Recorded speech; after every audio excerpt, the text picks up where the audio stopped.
اعوذ باللہ من الشیطان اللعین الرجیم بسم اللہ الرحمن الرحیم الحمد للہ الذی ہدانا لہذا وما کنا لنہتدی لولا ان ہدانا اللہ لقد جاءت رسل ربنا بالحق الصلاة والسلام علی النبی الامی العربی القرشی المکی المدنی البطحی الابتہی التہامی الدافع جیشات الاباطیل والدامغ صولات الازالیل مولن الحق بالحق ابی القاسم محمد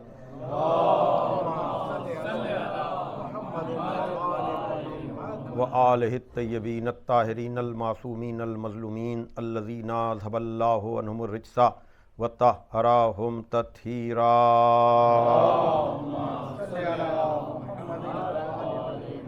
ولعنۃ اللہ علی اعدائہم اجمعین من الآن الی یوم الدین اما بعد فقد قال علی علیہ السلام انا اولی الناس بالانبیاء اعلمهم بما جاءوا به ثم تلا انا اولی الناس بابراہیم علی الذین اتبعوه وهذا النبی هو الذین آمنوا صلوات بھیجئے محمد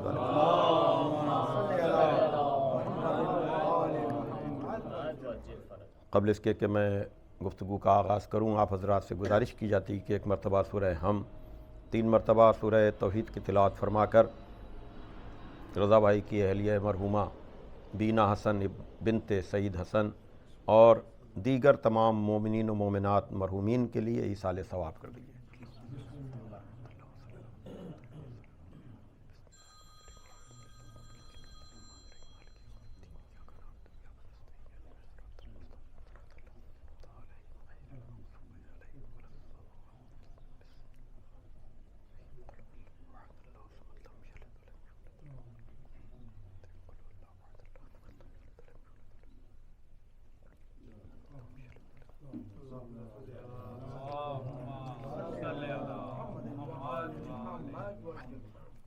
بزرگان محترم و دوستان عزیز، آپ حضرات کی خدمت میں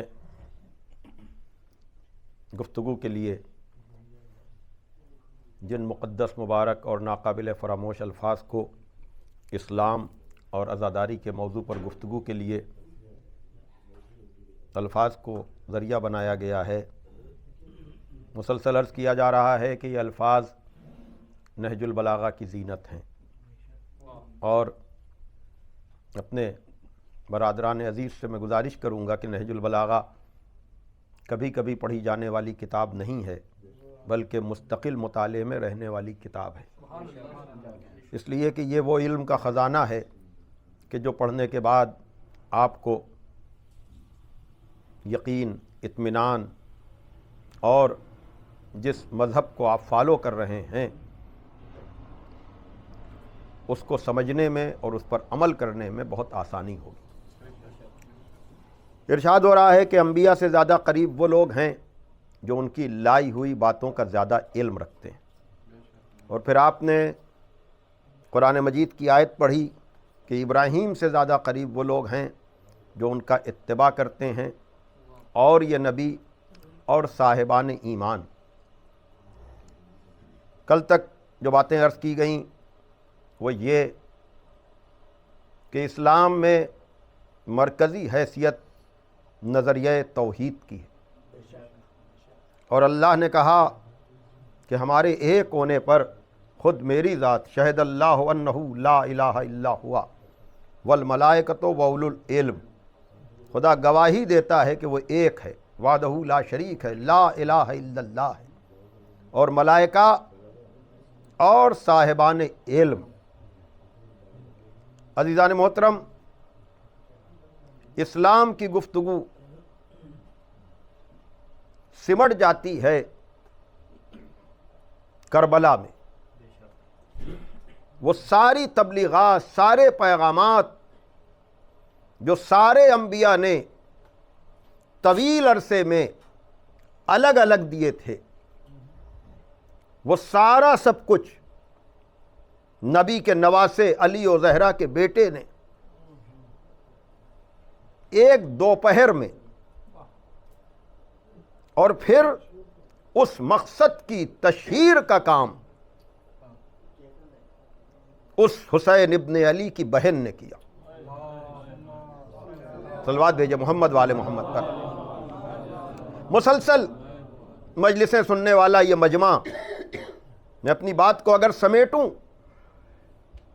کہ عزاداری، ظاہر سی بات ہے کہ یاد حسین، ذکر حسین، گریہ بر حسین، زیارت حسین،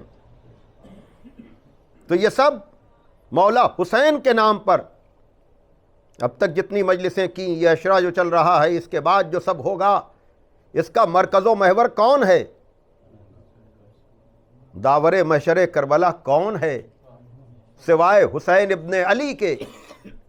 لیکن یاد رکھیے گا، اگر یہ قربانی اس کمال کی نہ ہوتی تو خواجہ اجمیری یہ خراج عقیدت نہ پیش کرتے کہ حقہ کے بنائے لا الہست حسین۔ یہ اور اعتماد ہے اس میں، اس لیے کہ حسین ابن علی نے نظریہ لا الہ الا اللہ کو کربلا میں عملی کر دیا، مجسم کر دیا، یعنی نظریہ جو ہے مجسم ہوا ہے کربلا میں آ کر۔ اور کل میں وہ شعر پڑھ رہا تھا، اور واقعاً میر تقی میر کا یہ شعر سوائے کربلائی ادب کے جاننے والے کے اور کوئی نہ اسے سمجھ سکتا ہے نہ سمجھا سکتا ہے کہ بار سجدہ ادا کیا تہ تیغ، بار سجدہ ادا کیا تہ تیغ، کب سے یہ بوجھ میرے سر پر تھا۔ صلوات بھیجے محمد والے محمد پر۔ اس کی تشریح پھر کبھی ہوگی، لیکن اشارہ اگر خالی کر دوں کہ وہ جو ملکوتیت کی صفیں جناب آدم کے سامنے سجدہ ریز ہوئی تھیں، وہ بوجھ تھا انسانیت پر ملائکہ کے سجدے کا۔ حسین ابن علی نے ملائکہ کے کیے جانے والے اعتراضات کا جواب دیا۔ وہ کہہ رہے تھے اسے بنا رہا ہے جو زمین پر جا کر خوریزی کرے۔ علی و زہرا کے بیٹے نے بتایا کہ یہ خوریزی نہیں، یہ شہادت کی منزل ہے۔ صلوات بھیجے محمد والے محمد۔ اور یہ مجلس نہیں ہے، ظاہر سی بات ہے کہ میں نے وعدہ کیا تھا کہ میں میر انیس کو تبرکن اور تیمنن پڑھوں گا، تو میں یہ بند تاکہ مجلس کا ادب پتہ چل جائے، مجلس کا ادب اور مجلس کی تہذیب کا پتہ چلے۔ اور واقعاً بزم کا رنگ جدا، رزم کا میدان ہے جدا، بزم کا رنگ جدا، رزم کا میدان ہے جدا، یہ چمن اور ہے زخموں کا گلستان ہے جدا، فہم کامل ہو تو ہر نامے کا عنوان ہے جدا، فہم کامل ہو تو ہر نامے کا عنوان ہے جدا، مختصر پڑھ کے رلا دینے کا ساما ہے جدا، مختصر پڑھ کے رلا دینے کا ساما ہے جدا، دبدبا بھی ہو مصائب بھی ہو توصیف بھی ہو، دبدبا بھی ہو مصائب بھی ہو توصیف بھی ہو، دل بھی محظوظ ہو رقت بھی ہو تعریف بھی ہو۔ صلوات بھیجیے، آئیے آگے، صلوات بھیجیے محمد والے محمد پر۔ ایک اور صلوات پڑھ دیں محمد والے محمد پر۔ اور پھر یقیناً یہ میر انیسی کا حق ہے کہ جب وہ کہتے ہیں آؤں طرف رزم ابھی چھوڑ کے جو بزم، آؤں طرف رزم ابھی چھوڑ کے جب بزم، خیبر کی خبر لائے میری تب اولو العزم، خیبر کی خبر لائے میری تب اولو العزم، قطع سر آدھا کا ارادہ ہو جو بالجزم، دکھلائیں یہیں سب کو زباں مار کے رزم، جل جائیں عدو آگ پھڑکتی نظر آئے، تلوار پہ تلوار چمکتی نظر آئے۔ ماشاءاللہ۔ ایک اور صلوات پڑھیے آپ محمد والے محمد پر۔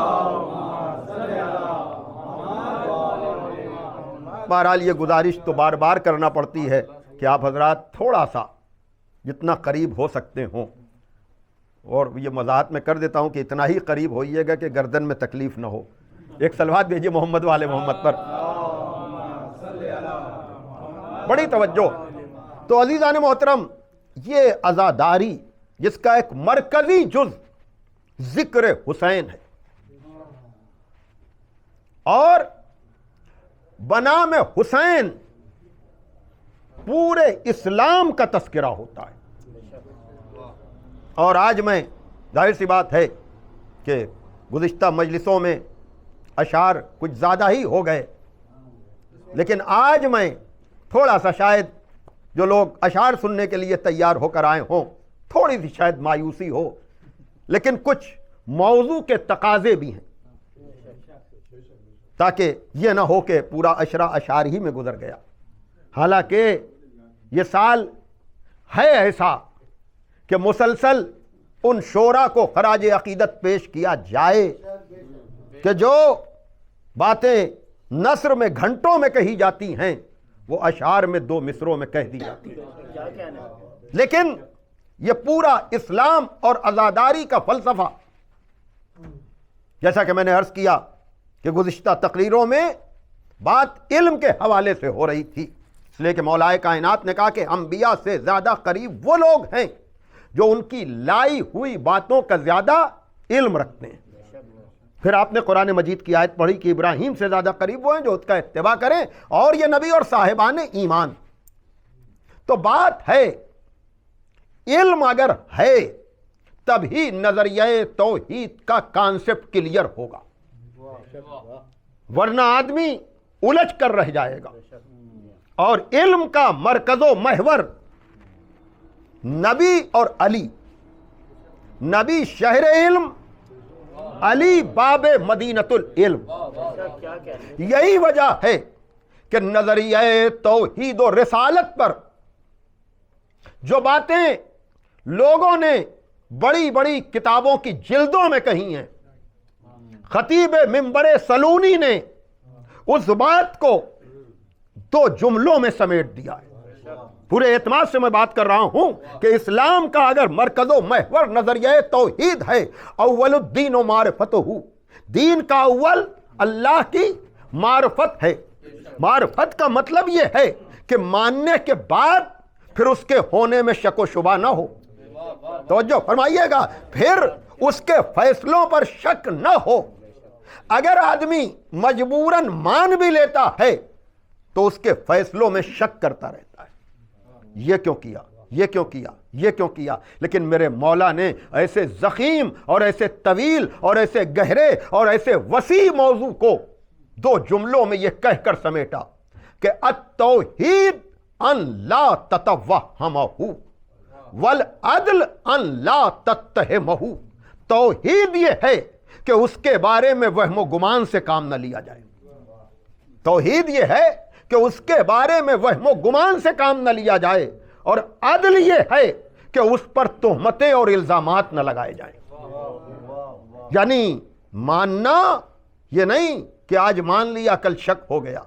تو جو فرمائیے گا، تو ان 2 جملوں میں، اور یہ وہی کہہ سکتا ہے جو علم کے کمال پر ہو. توجہ فرمائیے گا. اور ہم سب جانتے ہیں کہ جسے ہم شہر علم مانتے ہیں وہ فضائل و کمالات کا محور و مرکز ہے. لیکن جب اس سے پوچھا جاتا ہے کہ یا علی آپ کو اپنی کس فضیلت پر ناز ہے، تو فضیلتوں کے طویل سلسلے، جس کے لیے میں ہمیشہ کہتا ہوں کہ جہاں آیت اللہ خمینی علیہ الرحمہ نے عجب خراج عقیدت پیش کیا مولا علی کو کہ جو جملہ صفات الہی کا مظہر ہو، یعنی اللہ کی ساری صفتوں کا مظہر ذات علی ہے. یعنی جتنی صفتیں بھی اللہ کی ہیں، چاہے وہ 99 جو عام صفتیں ہوں یا جوشن کبیر میں ذکر کی جانے والی صفات ہوں، یا جن کا ذکر ابھی نہیں بھی ہوا ہے، یا جن کا تصور بھی ابھی انسان نہیں کر سکا ہے، ان سارے صفات کا مظہر۔ لیکن جب اس سے پوچھا گیا کہ یا علی آپ کو اپنی کس فضیلت پر ناز ہے، تو اس نے کہا کہ ہمیں سورہ رات کی آخری آیت پر ناز ہے، جہاں ہمیں عالم کتاب کہا گیا ہے۔ توجہ فرمائیے گا، یقول الذین کفروا لست مرسلا قل کفی باللہ شہیدا بینی و بینکم ومن عندہ علم الکتاب۔ اس آیت کو پڑھا کہ اللہ کافی ہے رسول کی رسالت کے لیے، اور وہ جو پوری کتاب کا، توجہ فرمائیے گا، اور جو پوری کتاب کا عالم ہے۔ انبیاء سے زیادہ قریب کون؟ جو ان کی لائی ہوئی باتوں کا زیادہ علم رکھے۔ اور یہ کیا کہہ رہے ہیں کہ ہمیں اس پر ناز ہے جہاں علم کا اعلان کیا گیا ہے۔ اب اگر علی ایسے ہیں تو زہرا کیسی ہوں گی؟ توجہ فرمائیے گا، جناب زہرا کے لیے اگر یہ کہا جا رہا ہے کہ اگر علی نہ ہوتے تو زہرا کا کوئی کفو نہ ہوتا، تو اگر زہرا علی جیسی اور علی زہرا جیسے اور علی کو فضیلت علم پر ناز ہے، تو جس علم کے کمال پر مولا علی ہوں گے اسی علم کے کمال پر جناب زہرا ہوں گی۔ توجہ فرمائیے گا، یہی وجہ ہے عزیزان محترم، اگر میں نے ابھی کہا ہے کہ کربلا میں پورا اسلام سمٹ گیا ہے، ساری چیزیں مجسم اور عملی ہو گئی ہیں، تو اس سے پہلے یہی کام جناب زہرا نے اپنے خطبے میں کیا تھا۔ جناب زہرا کا خطبہ فدق نہیں ہے، پورے اسلام کا خلاصہ ہے۔ توجہ فرمائیے گا، اور اس سے بھی اگر یہ جملہ لے لیں ہم کہ فجعل اللہ ایمانا تطہیرا لکم من الشرک والصلاۃ تنزیہا لکم عن الکبر والزکاۃ تزکیۃ للنفس والنمان فی الرزق والصیام تثبیتا للاخلاص والحج تشہیدا للدین والطاعۃ نظاما للملہ وامامۃ امانا من الفرقہ۔ تو اگر یہ اسلام کا خلاصہ زہرا کر رہی ہیں تو یہ علمی ہی کی وجہ سے ہے۔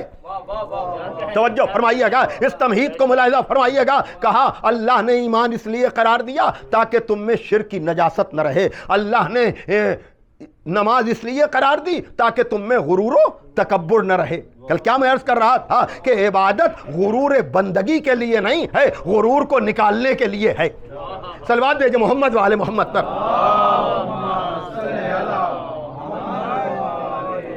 اللہ نے ایمان اس لیے قرار دیا تاکہ تم شرک کی نجاست سے پاک ہو سکو۔ نماز اس لیے قرار دی گئی تاکہ تم میں غرور و تکبر نہ رہے۔ زکوٰۃ اس لیے ہے تاکہ تمہارے رزق میں برکت ہو اور تمہارا نفس پاک ہو۔ روزہ اس لیے ہے تاکہ تمہارا خلوص متزلزل نہ رہے بلکہ ثابت اور پائیدار ہو جائے۔ اور حج اس لیے ہے تاکہ دین کی مضبوطی کا پتہ چلے، اور ہماری اطاعت اس لیے ہے تاکہ ملت منظم ہو جائے، اور ہماری امامت اس لیے ہے تاکہ تمہیں فرقہ بندی سے نجات مل جائے۔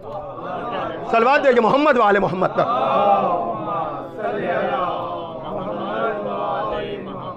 توجہ فرمائیے گا، تو اب علم ہی کا یہ پورا ذریعہ ہے۔ تو اب اس کے بعد ایک منزل اور آتی ہے۔ ابھی جو میں نے بات کہی کہ اگر حسین ابن علی نے ایک دوپہر میں پورے اسلام کا خلاصہ پیش کیا تو ان کی بہن نے اسی اسلام کی تشریح کے لیے کوفہ و شام کا سفر بھی کیا۔ اب اگر علم ہی سے سب کچھ چل رہا ہے تو اگر زہرا جیسے علی ہیں وہ علم کے کمال پر ہیں تو زہرا بھی علم کے کمال پر ہیں، تو اگر اس کی بیٹی کا نام زینب ہے تو اگر یہ بیٹی باپ کی زینت بن رہی ہے تو یقیناً وہ بھی علم کے اس کمال پر ہوگی کہ پورے اسلام کا خلاصہ کرے۔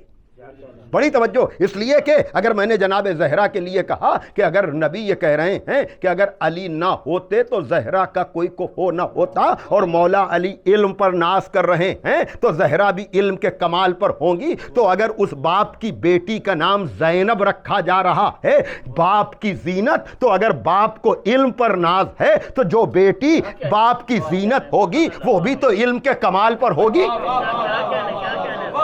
صلوات دیجئے محمد والے محمد پر۔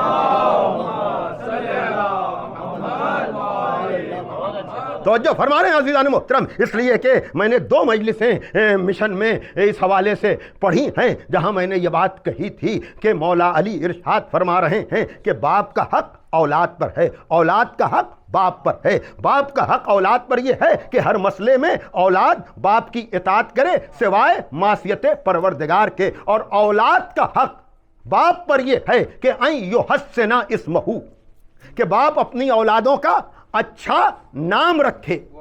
توجہ فرمائیے گا، اچھا نام رکھے تو ہمارے نام ہوتے ہیں برائے نام۔ توجہ فرمائیے گا، ہمارے نام برائے نام ہوتے ہیں، حالانکہ نام سے شخصیت کا پتہ چلتا ہے۔ توجہ فرمائیے گا، کتنا ہی اچھا نام کیوں نہ ہو، لیکن اگر آپ شخصیت سے واقف ہیں تو آپ کہہ دیتے ہیں کہ نام کیسا کام کیسا۔ بھائی صلوات دے محمد والے محمد پر بڑی توجہ۔ لیکن نام رکھنے کا فلسفہ یہی ہے کہ خالی اچھے نام رکھ کر مطمئن نہ ہو جاؤ، بلکہ جن اچھے لوگوں پر نام رکھا جا رہا ہے وہ سیرت اور کردار بھی بتاؤ۔ لیکن ہمارے نام ہوتے ہیں برائے نام۔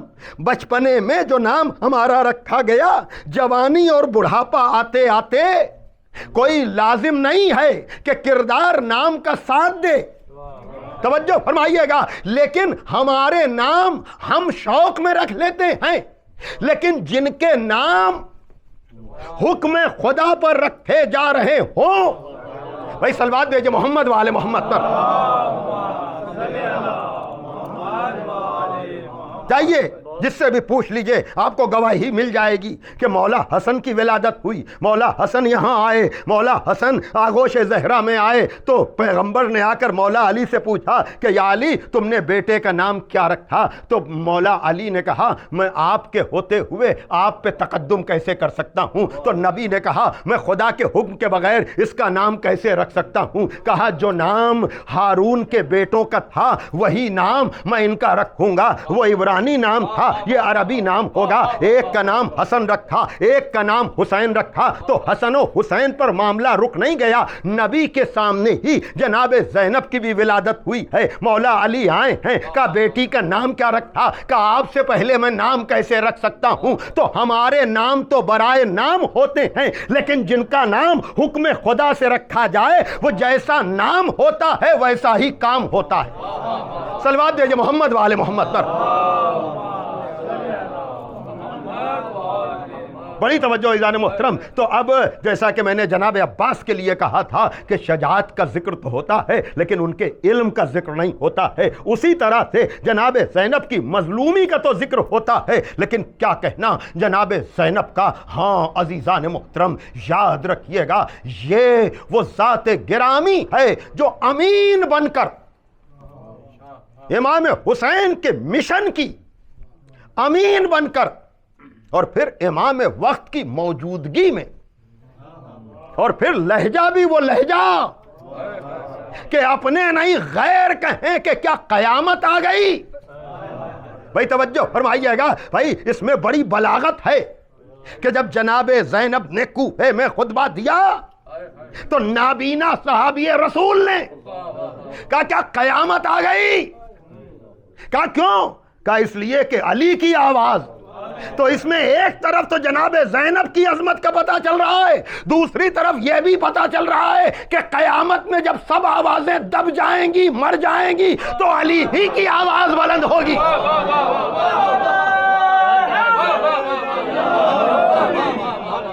بھائی صلوات دیجئے محمد والے محمد پر۔ تو دیکھیے بھائی کا سجدہ ہے، بہن کا خطبہ ہے۔ بھائی کے سجدے کا ذکر میں کر چکا کہ بار سجدہ ادا کیا تہے تیغ، کب سے یہ بوجھ میرے سر پر تھا، یہ بھائی نے کام کیا، وہ بہن نے کام کیا کہ بنت علی کا خطبہ ابن علی کا سجدہ، بنت علی کا خطبہ ابن علی کا سجدہ، ایک گفتگو خدا سی، ایک گفتگو خدا سے۔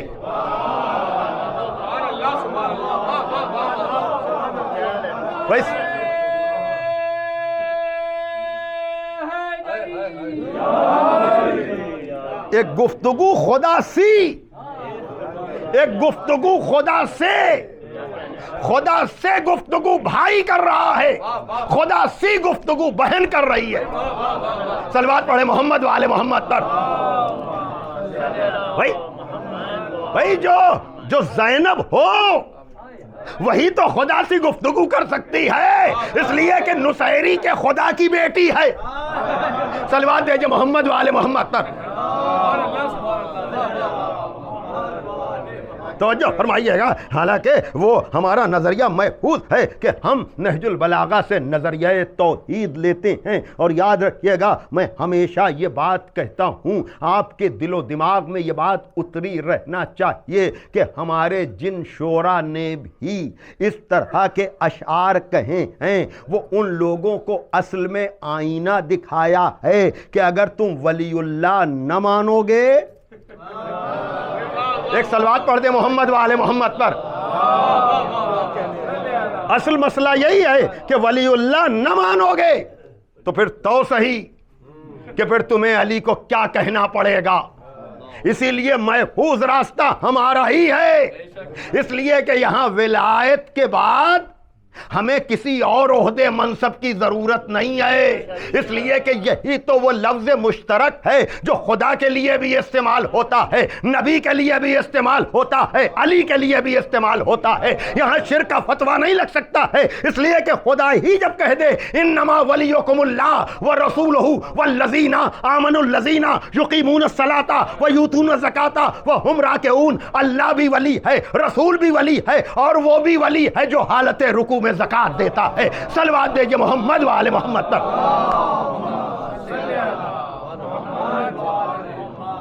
ایک اور صلوات پڑھ دیں آپ ذرا محمد والے محمد۔ میں بہت شکر گزار ہوں آپ کا، مدارج بھی بہت تھے، رخ بھی بہت تھے، لیکن میں اس منزل پر آپ کو لانا چاہ رہا تھا کہ عزیزان محترم آپ دیکھیے کہ وہ نظریے جہاں پہلے دن میں نے کہا تھا، بار بار کہہ رہا ہوں کہ اللہ کی ضربیں مارنا اور ہے، نماز تک مصلی نماز تک جا کر کے بھی بھولی ہوئی باتوں کا یاد آنا اور ہے، لیکن مصیبتوں سے گزرنے کے بعد نظریہ توحید پر ایسا ڈٹ جانا کہ شدید ترین حملوں کے باوجود نظریہ توحید کے خلاف ایک لفظ بھی نہ آنے پائے۔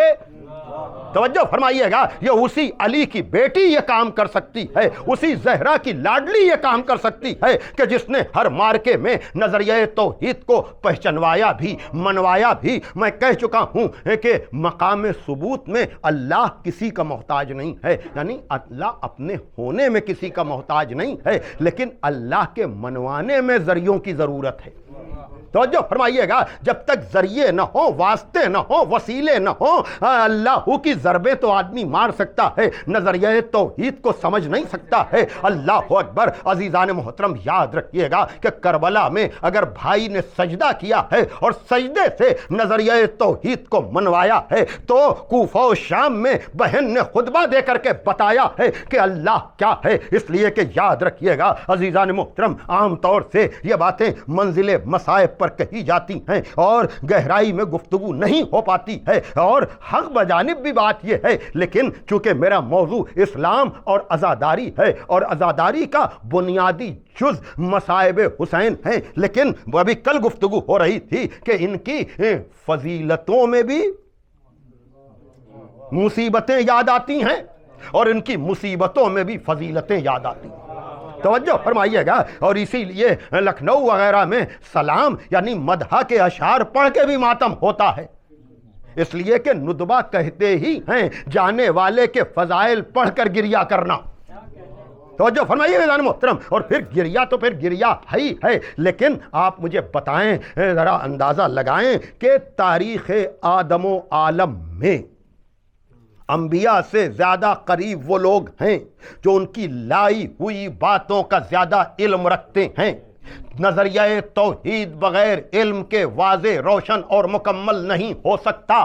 یقیناً جناب آدم ہوں، جناب نوح ہوں، جناب ابراہیم و اسماعیل ہوں، جناب موسیٰ اور عیسیٰ ہوں، ان سب نے لا الہ الا اللہ کا پیغام دیا ہے، اللہ کے ایک ہونے کا پیغام دیا ہے۔ لیکن آپ جانتے ہیں کہ جو کیفیت مصیبت کی علی اور زہرا کی بیٹی حسین کی بہن پر تاریخ آدم و عالم میں پڑی ہے، ایسی مصیبت اب تک کسی پر پڑی ہی نہیں۔ ذرا سا برداشت کیجئے گا آپ جو میں بات کہنا چاہ رہا ہوں عزیزان محترم، اس لیے کہ یہ زینب ہے، یہ باپ کی زینت ہے۔ باپ وہ ہے جو ایسا موحد ہے کہ اس کے خطبوں کو پڑھے بغیر نظریہ توحید مکمل ہی نہیں ہو سکتا ہے۔ جہاں پر صاحب تفسیر المیزان علامہ طباطبائی نے خطبوں پر خطبے، حوالوں پر حوالے دے کر یہ بتایا کہ علی کے خطبوں کے بعد بڑے بڑے فلسفی، بڑے بڑے منطقی نظریہ توحید پر اس سے آگے بڑھنے کی ہمت ہی نہیں کر سکتے ہیں۔ میں عرض کر چکا کہ دو جملوں میں جو توحید و عدل کو سمیٹ دے اسے علی کہتے ہیں کہ جہاں وہم و گمان کی کوئی منزل نہ ہو، اس لیے کہ ہونے کے بعد شکوک و شبہات کی کوئی گنجائش ہی نہ رہ جائے۔ تو اگر یہ باپ ہے تو بیٹی کا نظریہ توحید بھی آپ دیکھیں کہ کس منزل سے، یقیناً میں پھر کہہ رہا ہوں یہ منزل مصائب کی بات ہوتی ہے، لیکن کیا کہنا علی کی اس بیٹی کا، یہ جب دربار ابن زیاد میں پہنچی ہے اور ابن زیاد نے اس لٹے ہوئے قافلے کو دیکھ کر کے یہ جملے کہے ہیں کہ کیف رأیتی صنع اللہ بأخیک الحسین، تم نے اپنے بھائی کے سلسلے میں اپنے اللہ کو کیسا پایا؟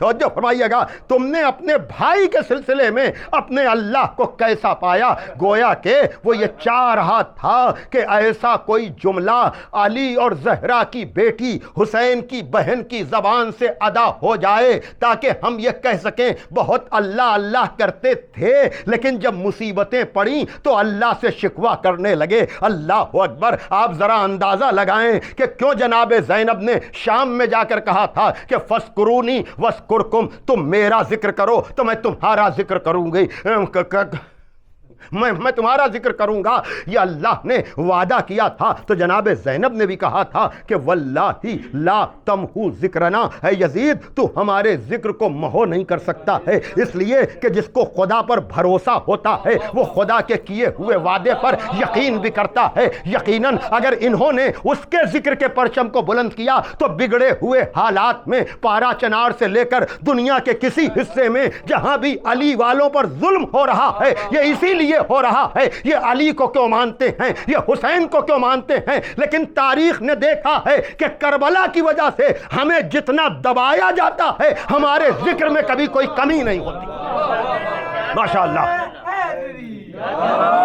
جس دیش کے دنیا کا ولی میرا ولی ہے، اس دیش کا ہر شہر جنت کی گلی ہے، پھر اس کی رعایا بھی مودت میں ڈھلی ہے، سرکار کی سرکاری عزا میں بھی علی ہے۔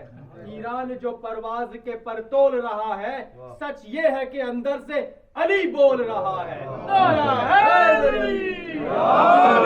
ایک اور سلوات بھیجیے محمد و آل محمد۔ یہ عزم، یہ حوصلہ علی والوں کو اسی محبت کے طفیل میں، اس لیے کہ آپ ذرا دیکھیے جہاں پر کہہ رہا ہے کہ کیسا پایا۔ اللہ اکبر!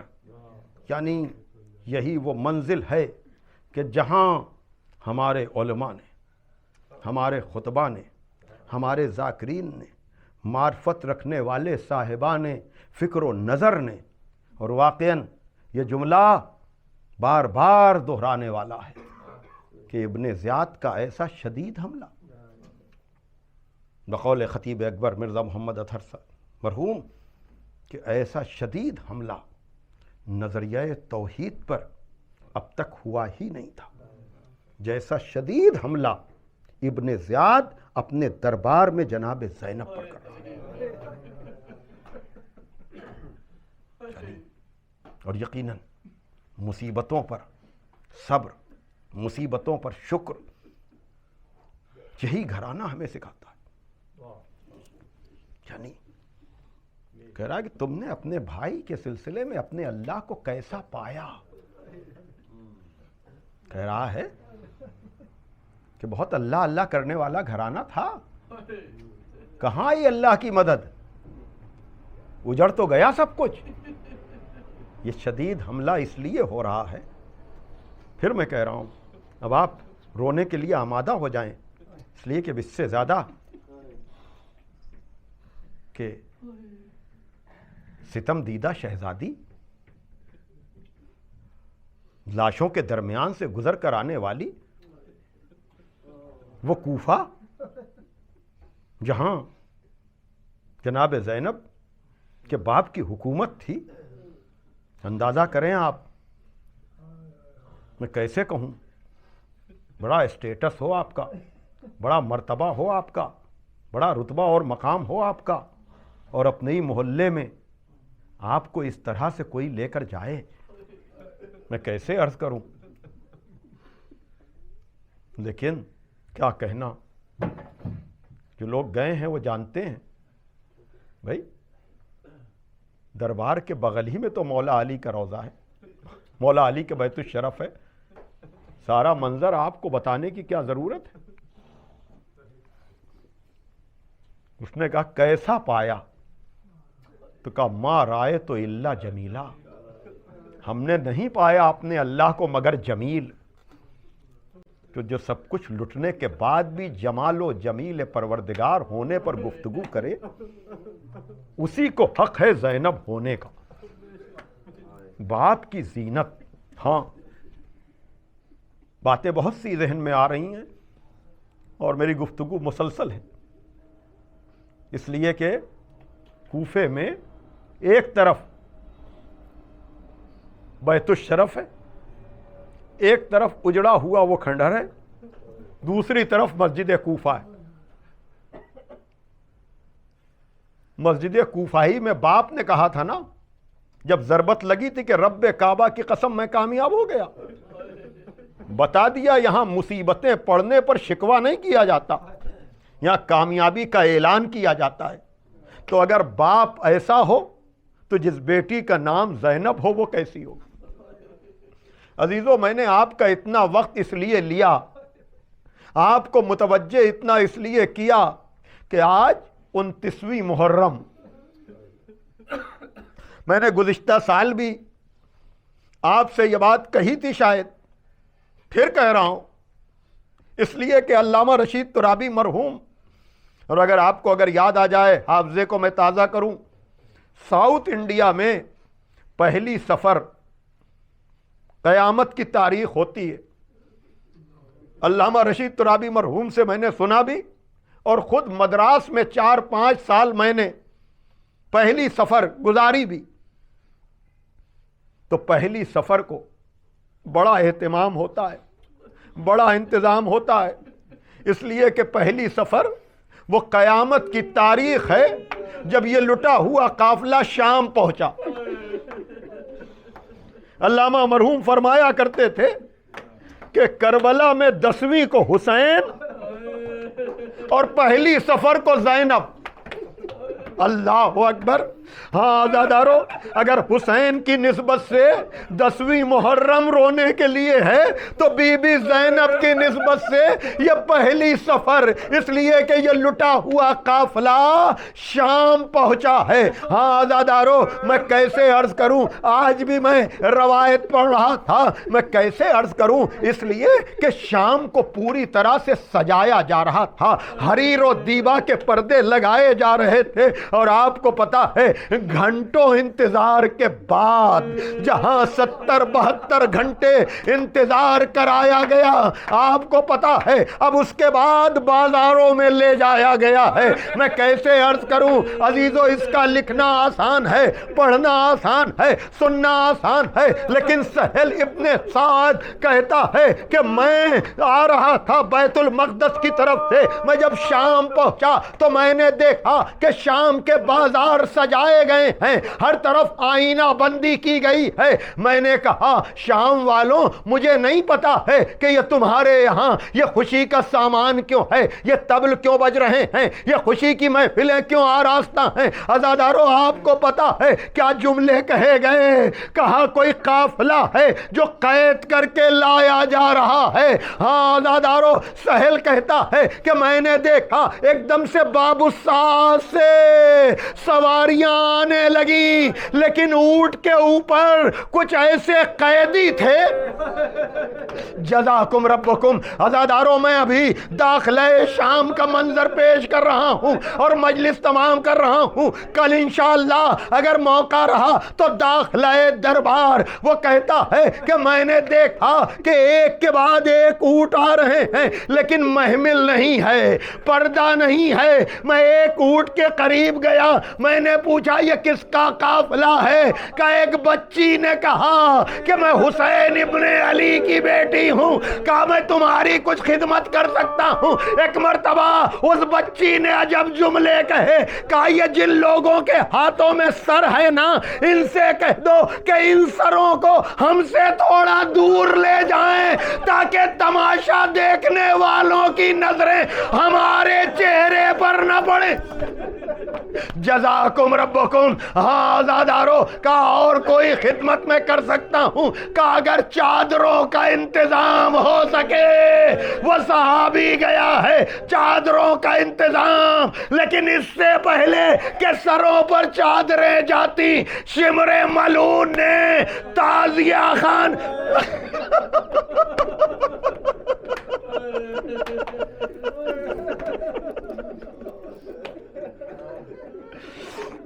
جزاکم ربکم۔ ہاں عزادارو، یہ کون شریف گھرانہ ہے، میں کیسے عرض کروں؟ ابھی بس آخری جملہ، اس سے زیادہ میں نہیں پڑھ پاؤں گا۔ آپ کو پتا ہے کہ تھوڑی دور یہ قافلہ آگے بڑھا ہے، مسجد سے ایک شخص نکلا ہے، عجب جملے کہہ رہا ہے، میں کیسے کہوں؟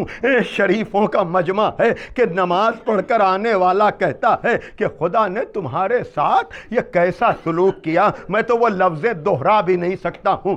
آپ کو پتا ہے اس نے نازیبا کلمات اس قافلے کی نسبت سے کہے۔ ہمارا اور آپ کا چوتھا امام تڑپ کر کہتا ہے کہ اے بھائی تو مسجد سے آ رہا ہے، کیا تو نے قرآن بھی پڑھا ہے؟ کہاں میں نے تلاوت قرآن کی ہے۔ امام سجاد پر کون سا وقت آ گیا کہ یہ امام کیا جملے کہہ رہا ہے کہ اے بھائی عرب کے، کیا تو نے آیہ مباہلہ پڑھی؟ اس نے کہا ہاں میں نے یہ آیت پڑھی ہے۔ کہا تو نے کیا آیہ تطہیر پڑھی؟ کہاں سورہ احزاب میں ہے انما یرید اللہ۔ کیا تو نے آیہ خمس پڑھی؟ جب 3-4 آیتوں کا ذکر ہمارے اور آپ کے چوتھے امام نے کیا، وہ تڑپ کر کہتا ہے اتنا بتا دو یہ آیتیں تو آل محمد کے لیے ہیں۔ ایک مرتبہ امام زین العابدین نے کہا نحن آل محمد، ہم ہی تو آل محمد ہیں۔ وہ کہتا ہے قسم کھاؤ یہ وقت آ گیا کہ حسین کے بیٹے کو قسم کھانا پڑ رہی ہے۔ روایت کے جملے ہیں کہ ایک مرتبہ اس نے کہا پروردگار میں یہ کون سا منظر دیکھ رہا ہوں، اور کچھ لوگوں سے میں نے سنا کہ اس نے کہا مولا ہم اونٹ کے سامنے لیٹ جاتے ہیں، یہ اونٹ ہمیں رونتے ہوئے گزر جائیں تاکہ میں کہہ سکوں میں نے آپ کی بیٹیوں کو یا رسول اللہ واہ حسینہ واہ مظلومہ الا لعنت اللہ علی القوم الظالمین سیعلم الذین ظلموا